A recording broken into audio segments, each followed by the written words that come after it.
Hello, welcome back to another episode of Jen Eden and a fresh perspective on life, food, and business. I am Jen Eden, the founder of the 5-step trademark Sugar Freedom Method, helping midlife men and women live their best life, lose midlife weight, and get past sugar addiction. And so today what I want to talk to you about is this annoying barbecue bloat, yes? And so we all get it. It's annoying. It's fun in the moment. And then I realize 2 hours later, the next day, you're regretting your life. And so there's a couple little tricks that I teach my women in the Freedom Club that I want to talk to you about today. Here's the thing about going to barbecues. A lot of times we tend to save up our calories for the barbecue and we go to a barbecue very hungry. And what I want to say to you is, please don't skip meals, saving yourself and your calories for a barbecue, okay? That's when we get into overeating, eating all the chips, eating whatever's sitting out. Yes, that's going to cause us to bloat before the meal comes out because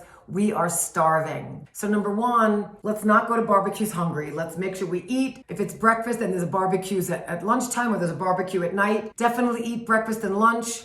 And don't go to barbecue starving, number one. Number two, if you don't know about digestive enzymes, that is a very big deal in my world of healing the gut and getting sugar cravings to go away. I recommend digestive enzymes. I love this brand called Pure Encapsulations. All right, you can get them and you can eat 1 to 2 capsules right before a meal, and what it will do, it will help your body digest typically hard to digest things like hot dogs, steak, yes, pork, and raw foods for those who are vegetarians, but they eat a lot of raw, but they bloat at barbecues. Okay, digestive enzymes help you digest hard to digest stuff for your stomach. So number 2, try a digestive enzyme. Number 3, this is an interesting one. I always say, enjoy the company more than the food so that you're not delving into the coleslaw, the chips. God, what else do we have? We have the million desserts, yeah? The bread. All those things I know you know because you eat them and regret it, they cause you to bloat.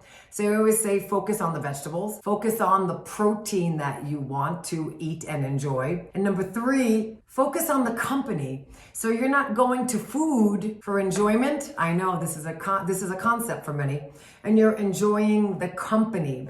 The company always tastes better than any coleslaw, mac and cheese, and the stuff that you know is going to bloat you. So try those 3 things, and I can pretty much guarantee you will have the least bloating barbecue experience of your life. And I don't know about you, but I really enjoy barbecues and being outdoors and having grilled food. And what I don't enjoy is the bloat. So hopefully today you'll take what I shared and your barbecue experience will be that much better. All right, make it a great day, and I'll talk to you soon.